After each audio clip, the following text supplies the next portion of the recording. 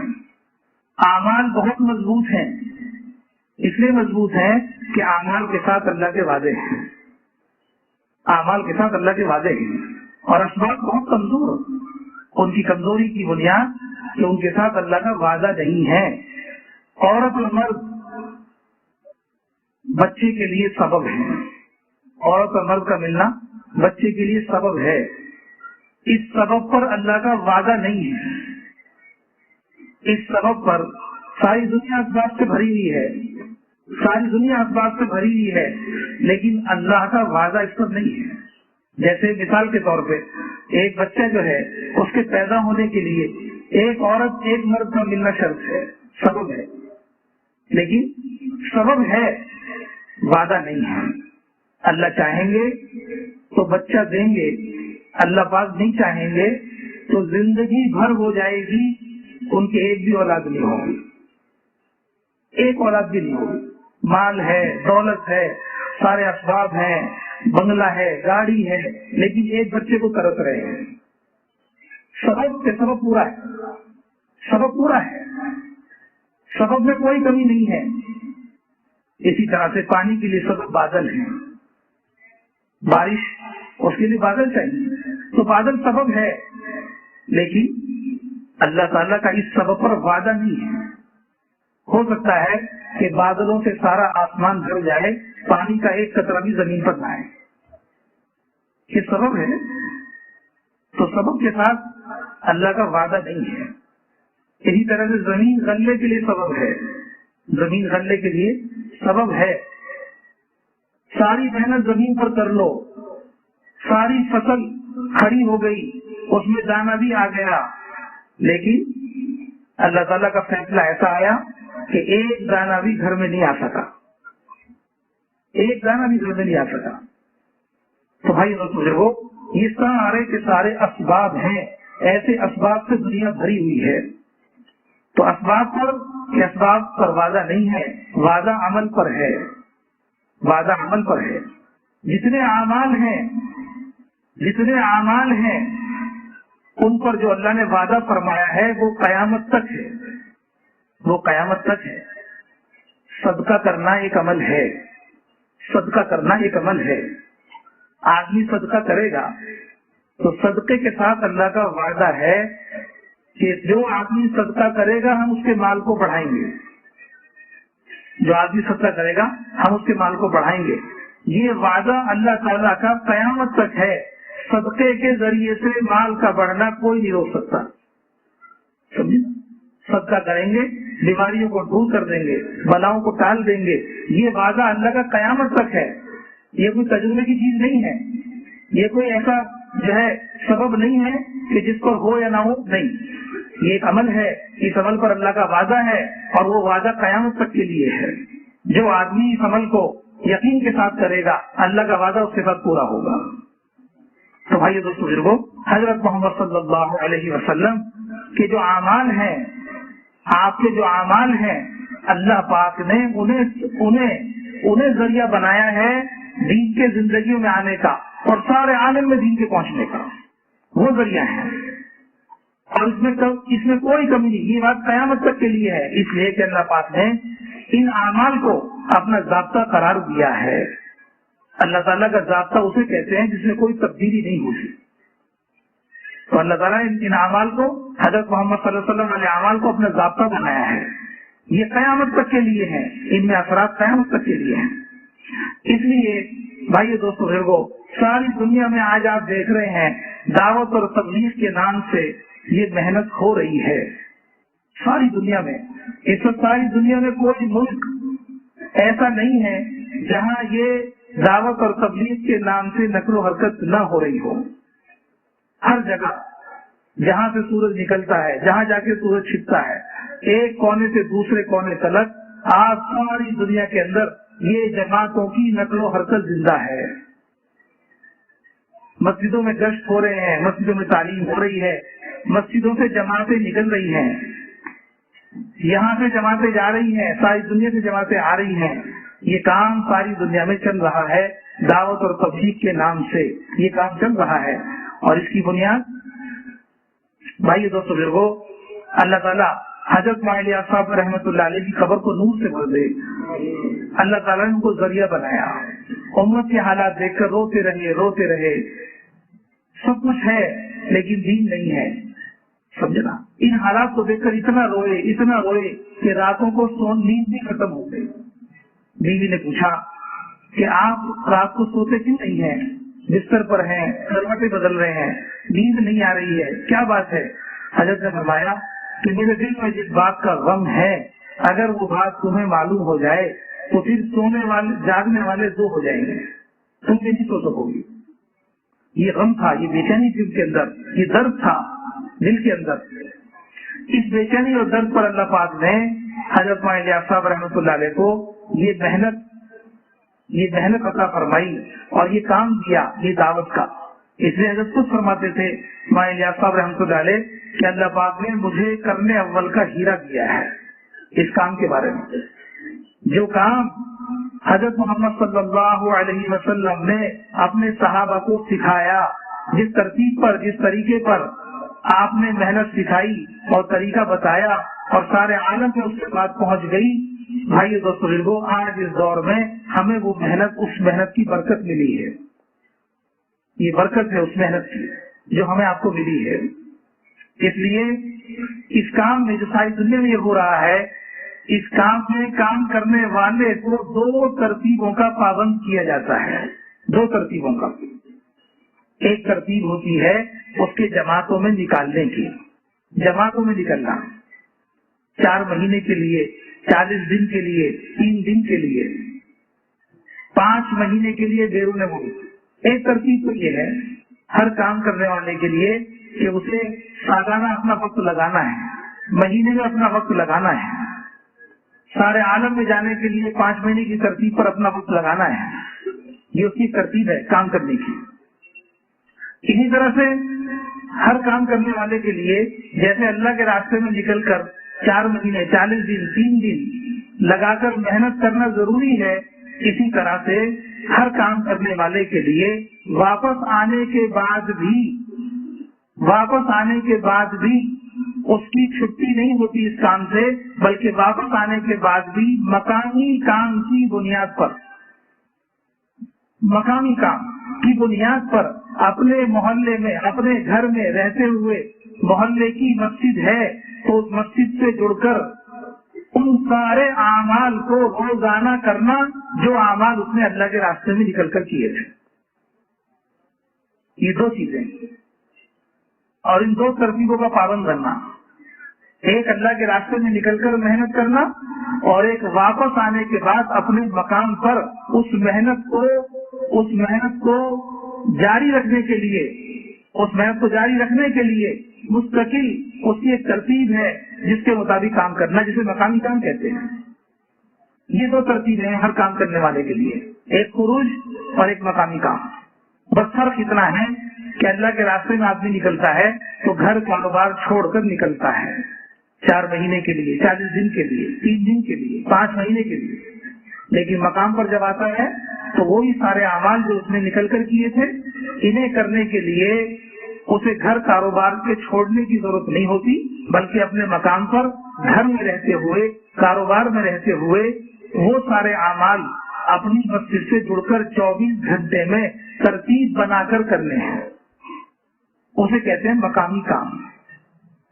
تو بھائی دوستو بزرگوں، یہ اعمال کیا ہیں جو اعمال اللہ کے راستے میں نکل کر کیے جاتے ہیں، اور وہ اعمال کیا ہیں جو واپس آنے کے بعد بھی چھوڑے نہیں جاتے؟ بھائی دوستو بزرگوں، اعمال محمد صلی اللہ علیہ وسلم ہی یہ اعمال ہیں، اعمال دعوت، اعمال نبوت۔ آپ دیکھیں